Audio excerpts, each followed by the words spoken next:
if they don't let him go end of season, which I think they wouldn't. I don't think the FSG is that crazy. We've seen worse coaches than that around us, but I will say this is. I was looking at our history of coaches. I think um, he's probably the one that's given me the most heartbreak in the last in back to back. I will say, one thing about Brendan Rodgers is the up and down. You have all the Sterling, you have all those guys that give you. Then Liverpool goes through the series of losing. That's where the term loser pool primarily became popular. Then they'll pick it back up, and they still have that fighting spirit. Like, oh, you're leading us 1-0. You can leave, go do dishes, and come back and know that Liverpool is going to find a way to score, right? But these last 20 games, the last 20 games or so, you almost can bet against yourself that you're gonna come back. So, but back to the original question, I think he will stay. They will let him stay, but you never know. He might get himself fired with his statements. Speaking of staying, amigos, we are always here to stay. Welcome, amigos, back to the Football Amigos Show. It's your boy Mide, and I have the gang back here. It's good to see you all back. Hope you all are doing well. I know it's been a couple of weeks, but we are back. Of course, the show must go on. Amigo Ayo, our resident Arsenal fan, how are you doing today, sir? I'm doing great. Glad to be on the show. Are you really? Are you really? Are you really? Especially coming this I weekend. didn't. I didn't Are say you glad. really I doing didn't good? say glad to be an Arsenal fan. I said glad to be on the show. There's two different statements. Yeah. Oh, Mm. beep, beep, beep. Backtracking on the title. We'll touch on that, amigos. Don't worry. And of course, amigo Sam. I don't know. How's Liverpool doing? Oh man, Liverpool is doing good, but I am doing great because I'm on the show. So how Oh, me about that? too. Me too, amigos. Like, share, and subscribe. Let us know your thoughts about Game Week 33, which we're about to talk to you about, and just again, just catching up on our teams. And as we move forward closer to the twilight of the season, this season we have some cracking games, amigos, coming up this weekend. From a Premier League standpoint, we have, of course, the Merseyside Derby on Saturday. Liverpool playing Everton. Big game for Liverpool, to be honest, because Everton are pushing for Europe this season, playing very well. Beto is scoring left and right. Just Hall is destroying midfielders and defenders. It's been a very good season for Everton, and it's one that's well deserved. And from Liverpool's perspective, it's been a topsy turvy team this season. It really has. So we'll definitely touch on that, amigos. And my boys playing Chelsea, another big game. Not for not for a big game in terms of where those two are on the table. There's a lot more going on with our clubs than what we are seeing. So we'll definitely touch on that. And of course, Arsenal's biggest test this season will be against Man City again. Of course, unfortunately, losing to Man City in the final of a cup, and yeah, having to play them, not just a situation where 3 points is at stake, but Man City has two more games on hand that they have to play after Arsenal plays its last game. So it's going to be a very interesting weekend to see if Arsenal is really going to push for this title. So we'll start with that, of course, amigos. Ayo, Arsenal, it's been a very tough 3 weeks. They lost to the cup against Man City. It was a game where they did their best.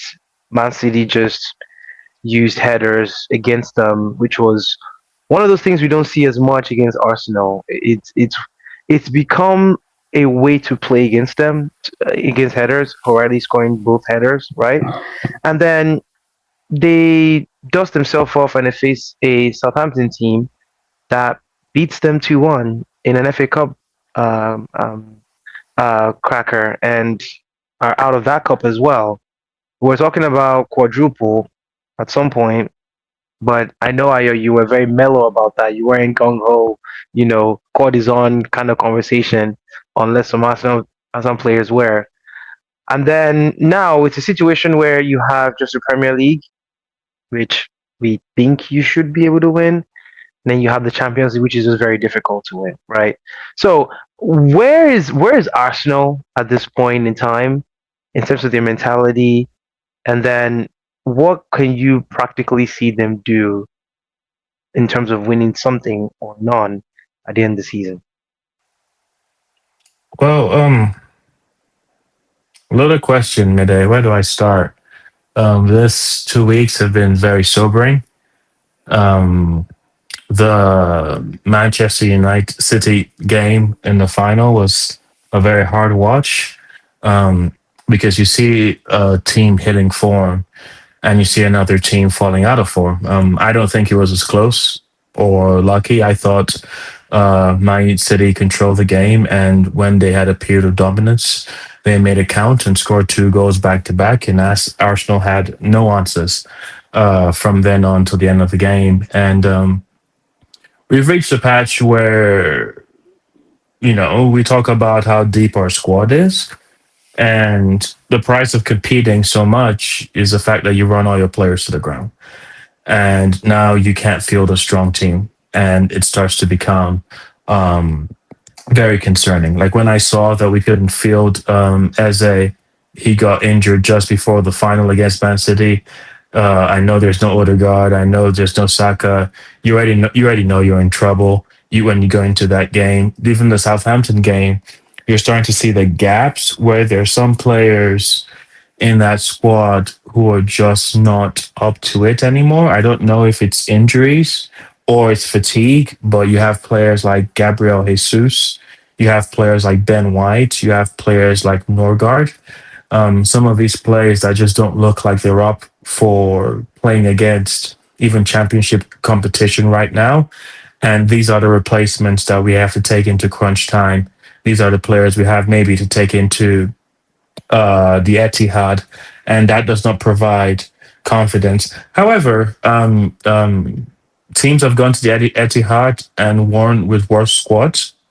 So ultimately, the question that you have to ask yourself is, how do we get the most out of that game? That's a pivotal game. I believe that if we lose that game, we lose a Premier League, because then we put Man City back in the driver's seat, and I don't see them letting up if that's the case. They seem to grow in confidence with every win, and if we don't beat them, I don't trust any other team in the Premier League right now to beat them. So that's crazy. We've worked so hard this season, and to fall at the last hurdle. There's always a storyline you can spin up and say this is why Arsenal did not win. But if this is how you drop at the final hurdle, the question now has to turn, and the statements have to turn, and you have to go around and say maybe it's beyond Arteta, maybe it's beyond this group of players, and that has to be answered, and that has to be built on. It's not over till it's over, but we are in a place where there is no margin whatsoever. I personally believe, in a funny way, the Champions League is easier to win than the Premier League, because it's just going to be a slog to the end. And in the Champions League, you just have to get lucky. Um, but we'll see. It's a big game. I think if we get away with a draw, I think that's all we need.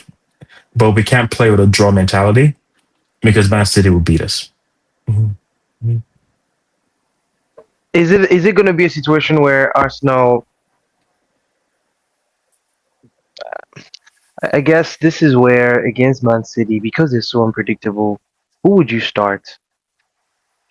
Well, the biggest issue is having to play Kai Havertz and Gyökeres at the same time. So AJ, hopefully we don't play him, put too many minutes on his legs. Hopefully that's the case. Well, he'll play at number 10, so we'll put Havertz to the bench because Havertz doesn't look fit. My biggest concern right now are two players, Zubimendi and Ben White. Ben White is a shadow of himself. Ben White is a defensive liability right now. Everything that goes wrong in our team goes all wrong on his side. And if you put him against Doku, oh Jesus, Lord have mercy. Like, so Timber just came back to training, and if we can get him fit on that pitch, I can go into that game with that matchup of him and Doku being a lot more secure. Calafiori, hopefully if he gets back, those wing back, because I don't want Miles to start. I think we need Calafiori, we need Timber, and then Zubimendi. I don't know what happened, but he started the season very brightly, but towards this end, um, he's looked really poor. And if we had Marino, I could say we could put a Marino in. I wouldn't put Havertz, and we don't have a second number 8 with Eze, so we really have to play him in this game, and we need to see a lot more from him than we saw in the initial Man City game and all the subsequent games. He has looked very leggy, very slow, easily pressed, and just ponderous on the ball. And when you're that indecisive in the center of the pitch, you become a transition liability. And my gut feeling is Man City are at the phase in their career, in their season, that if you make those kind of mistakes, they'll punish you every single time. If you don't win your duels, they'll punish you every single time. So the two key failure points are Ben White and and uh, uh, Ben White and Zubimendi. A big Zubimendi. a big part where we can probably see some positives is O'Reilly's position. Uh, Man City risk him a lot to put him in advanced positions. So the question now is, with Madueke's pace, can we punish that? That's easier said than done. They use him very intelligently, but that would be our outlet. I don't know. Other than that, I there's really nobody, either him or Eze, or nothing really, because I don't trust the left side, and Gyökeres leaves a lot to be desired sometimes. But we won't start that conversation. Yeah. Tough times ahead for Arsenal, but again, this is the test. If you're going to be champions, these are games that you win. It's the honest truth, and it's going to be interesting to see how Arteta builds out his team. Moving on, Liverpool. They are playing Everton, Merseyside derby. I Sam, we know Liverpool season hasn't been good. We know they have changed formations to try to rectify some of the defensive lapses they've had. Salah has said he's leaving at the end of the season. Um, the team, the team doesn't look. The team looks like a shadow of itself from club to what it is now, and they need some. There's some surgery needed over the summer to bring certain players. I like Rio Ngamoa. I like what I see from him. I think he should be. I think if he is playing consistently well, he should start. I think he gives that attacking side a spark that has been missing.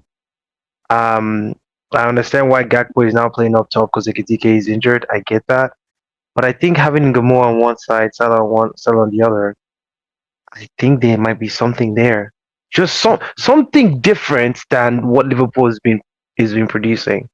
But Sam, you're playing an Everton team that not only do they have the belief and the grit to win games in the most ugliest way, they will score. They will absolutely score. Beto is going to score a header at some point, and he's going to do that celebration he does. He's definitely going to do that.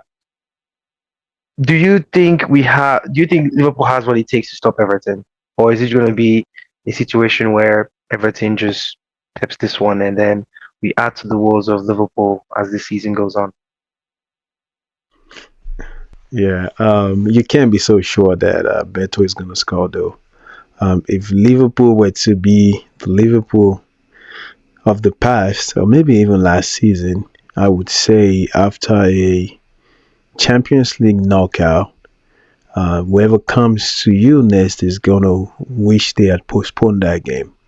But unfortunately, I Liverpool is so unpredictable right now. Going back to Rio, everyone is raving about him. I mean, I think he's good talent, but he's also a predictable winger. I don't want that. I don't like that. Um, I can predict his move as a defender. It, having him play or giving him more minutes is a reflection of where we are as a team. Because comparing that young man to Luis Diaz, comparing him to other players that play that position, is light and day different for Liverpool. So back to the Everton, I do think we have a chance. We're going away. I know they are crazy, they are ugly, they are ruthless. But there's a lot of things at stake, and I think Liverpool should be doing everything we can to secure our Champions League spots because top five right now, the only place positions that are certain is first and second. Even Man United position is kind of a little bit shaky when I look at the table. So we have to be competitive. The game against PSG was good for me, but it's a step up. I wouldn't say good. It was a step up of what we've been doing in the last few games, I would say. But right now, we got to throw everything we have into this game and get some wins.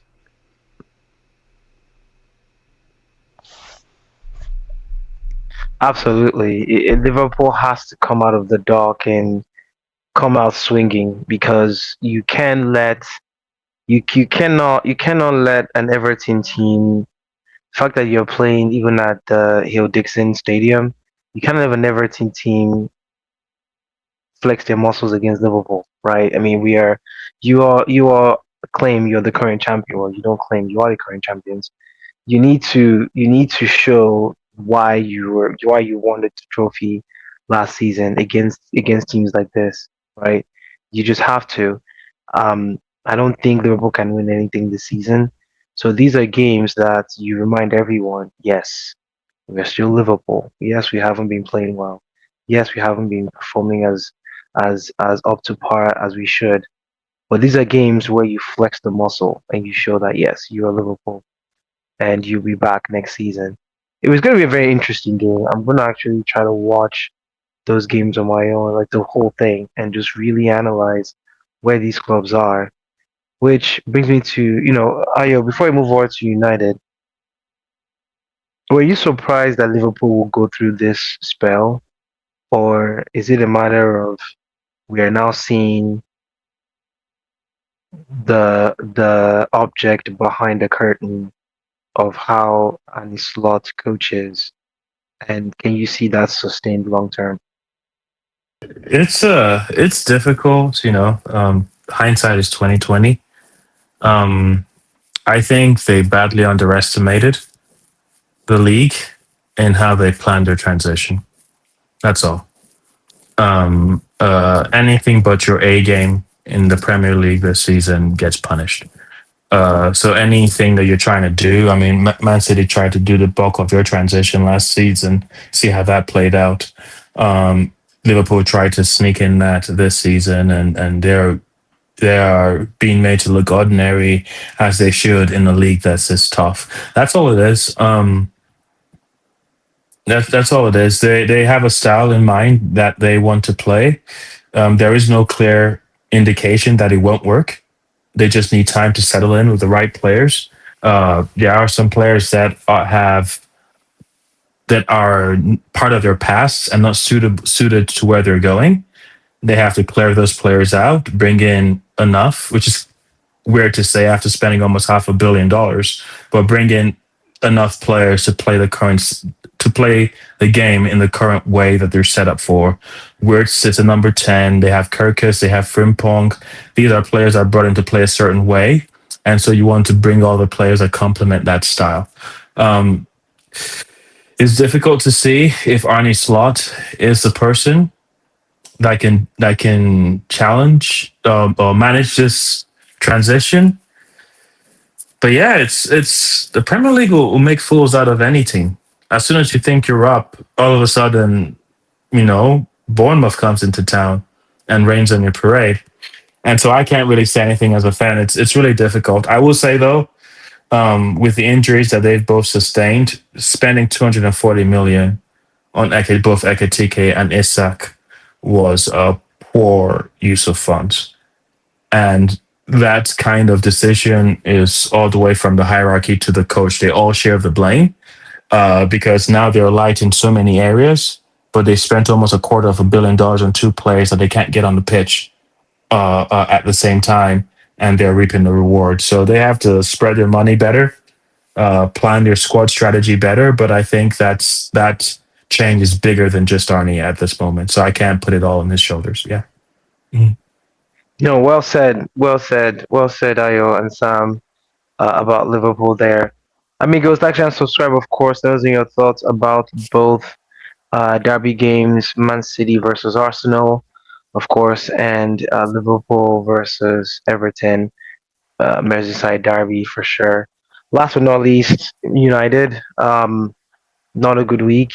We lost to Leeds. We never don't like losing to Leeds. Don't like losing to Leeds. And not only do we lose to Leeds, we lost to Leeds at home. That hasn't been done in a very long time. And I'm starting to see the gaps in Carrick's coaching ability. He doesn't seem to have a plan B. And that is not going to fly at this level when you're coaching for a Manchester United team that has very high expectations, and rightfully so. There's rumors about Areola, especially with the news that came out today that he's going to be leaving Bournemouth, which we kind of knew, but there were still some conversations. He wasn't sure. But it's very sudden how it just came out he's leaving after Carrick didn't do well the day before. I've seen this happen before where it's such an abrupt news to come out. I have a feeling someone has made a phone call. And watch this space, amigos. I think there might be something going on. And to be honest, watching Areola, I can see it. I can see it. He's a very good coach. He's tactically very sound. He has many plans. I've watched his Bournemouth team where if he doesn't use Krupi to attack, he attacks from the wing. And even after he has sold too many players, he still finds a way to win games, even though he may not have the quality to win those games. Now imagine him having the quality that Manchester United might have questionable qualities right now, but we do have the money to be able to get those quality players from him that he wants, and it will be a fresh start with him. So watch this space. Watch this space. It will be a very interesting situation. Playing Chelsea though this weekend. Uh, I wonder what our past guest Lulu has to say about that. We're gonna have to call him amigos and check up on him because it had to be a therapeutic session. Amigos, go watch that video back last a couple of weeks ago when it was posted. One of our best shows that we've had. One of the funniest ones as well too. We'd love to have Lulu back, and we will, amigos. Don't worry, we'll have him back for sure at some point. But it's going to be, I'll have to call him to figure out what his thoughts are about Chelsea and where they are this season. It just looks to me that they just don't have any ability to play at a top level. I don't know if Rossignol is just not mature enough. I don't know if he's mature enough or experienced enough to be able to take care of that team and make them more dominant as a Chelsea team. They are young, right? You have a lot of young players. But that's the thing. Do you sell all of your experienced players and only have young players to play in the Premier League that you need experience and a balance of youth as well? It just seems to me that most teams have very experienced players with a hint of young talent, and Chelsea has the complete opposite. They have the complete opposite, and their goalkeeper isn't making the right decisions right now, and that can mentally impact the entire team. It's going to be one of those games where someone has to just step up. Someone has to step up, and someone has to win the game. We are playing United. We are playing away to Chelsea, so it's going to be a difficult game, and I just hope United can get that win, get their confidence back. Ahmad isn't playing well. I think we go with Uwemo on the right, Cunha on the left, Fernandez where he is. Sesko up top. He seems like he needs some more time there just to see if he can actually start games. And if that doesn't work, I don't know. Do we give Zexi a chance? I mean, there's a lot of questions I have. Um, Ugarte midfield with Casemiro is too defensive to me. I don't know why we did that against Liverpool, against Leeds when we had Mount on the bench. I don't get that. But and then of course Euro. I don't think he's ready to start games for United just yet. He's a good player, but I don't think he's ready to start yet. But when you have suspensions to Maguire and then now a red card to Martinez, we have to use those young players now. And Carrick will have to find a way to get a win against Senior because it's starting to show that he knows how to play against top teams. But when it comes to teams that he should be beating, there are question marks. Sam, we'll start with you. That game, what are your thoughts in general? I can't but stop laughing every time I think about Rosinia and think about LinkedIn coach. Was that what Lulu. was that the joke Lulu said? LinkedIn coach. I that thing just cracks me Oh up. my gosh, that's funny. Yeah. Lulu is so funny. But yeah, Chelsea is a mess right now. It's you can almost say you can almost predict what their 90 minutes is going to look like. They're not doing well. Man United on the other side is picked up some good forms in terms of player. You are right. Ahmad is not playing well, but they do have opportunity to move players around. I don't see why Man United would not be able to take Chelsea down, especially with players like in Burmo, staying in the form and the positions that they are in right now. I mean, I just don't see it. You mentioned Martinez. Is he injured or what's his deal? He got a red card. Got a He pulled he suspension. pulled Calvin Lewin's hair, and I don't think they're Yeah, gonna protect it. yeah. No, I saw that clip. Yeah. So the back line is always going to be an issue when you don't. I mean, if you have Maguire, it's good. When you don't have Martinez, short but very powerful, and being able to cover a lot of ground for you, it's always going to be a problem. Um, But again, Chelsea is so unpredictable, so I don't see why United would not be able to come out with a win from Stamford Bridge, in my own opinion. What will be your scoreline prediction? I don't think it will be a 3-0 like Man City did to Chelsea. I definitely can see a 2-1 here. Probably Chelsea will even score first. Because if you look at their previous game, they tend to have a little bit of booster in the beginning of their games. It just suddenly just zaps away. You can't even see anything. You can't even see Chelsea convert or even produce anything reasonable. It seems like they lose energy, or it seems like they forget their game plan after about 30 minutes or so, and that's when things start falling apart for them. So they can probably score United, given that United backline might not be strong, but United has a very high chance of coming back and winning the game. I agree. I agree. Ayo, Chelsea United. What are your thoughts? Are y'all ready for me? Are you ready for my insights? Of course, always. I think Man United is gonna slap them around. Um, Wow, slap him around. Lulu would Chelsea, love to hear that. Chelsea. Oh yeah, yeah. You can take that to the bank. Chelsea are a shadow of themselves. Chelsea are all but beaten this season. I think no matter how warranted their decision to sack their coach was poorly timed. There's no club in the world, no matter how good, where you're gonna do that, and that's gonna pay what's it called bounty. We only feel that way because of Man United, because Man United really at the point when they fired what's his name, Am- Amarin. Amarim, the amount of games per week dropped drastically. And they were able to get some because what Man United does, the other team cannot keep up, is that intensity. They can ramp that thing up to 100, and most other teams that have to play in other competitions cannot match that. And that's a big reason why I think they're going to run all over Chelsea.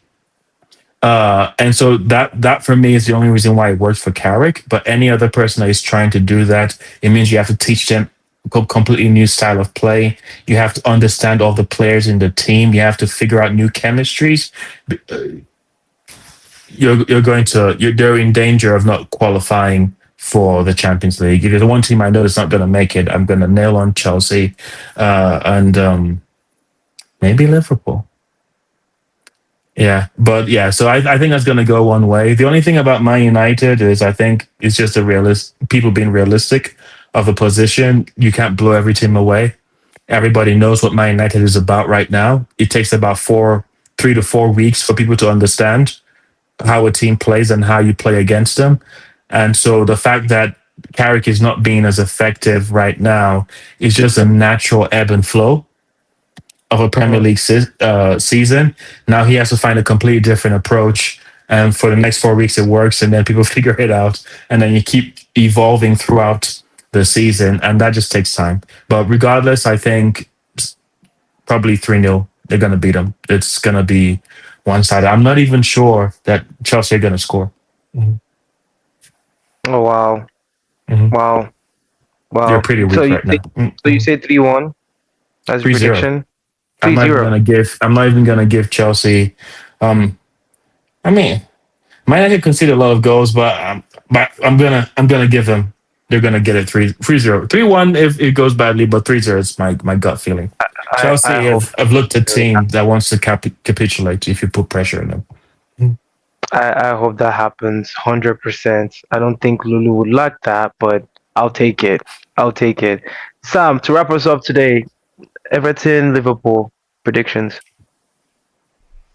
Oh, big game, big time.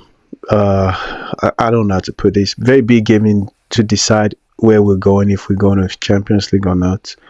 Getting a 3 point over Everton is extremely important. My prediction, man, I see a 2-0 for For Liverpool. Liverpool? Okay. They're Good only score. 5 points behind, by the way. Well, you also have to think of it. United is only 3 points ahead of us. So, what if Everton qualifies for the Champions League at Liverpool's expense? well, you should probably think at Chelsea's expense.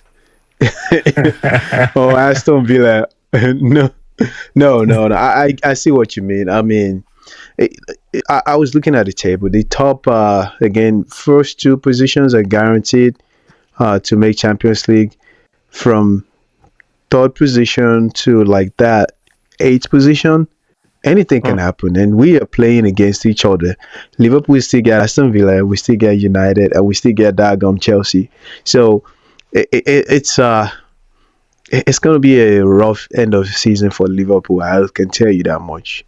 But my prediction still stand up. Everything is not going to Champions League under my watch.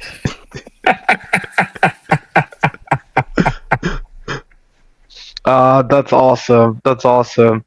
Ayo, Man City, Arsenal predictions. Doesn't feel good, man. Doesn't feel good. I'm saying all of this based on faith.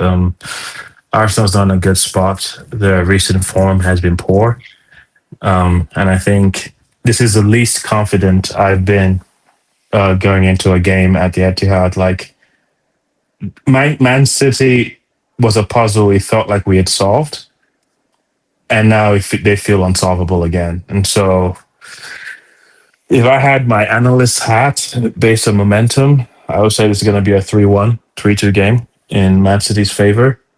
As a fan, I'll take a 1-1 or a 2-2. Yeah. Mhm. Hmm. No, those are fair. Those are fair. I Those are do need to fair say this though. predictions. Of course.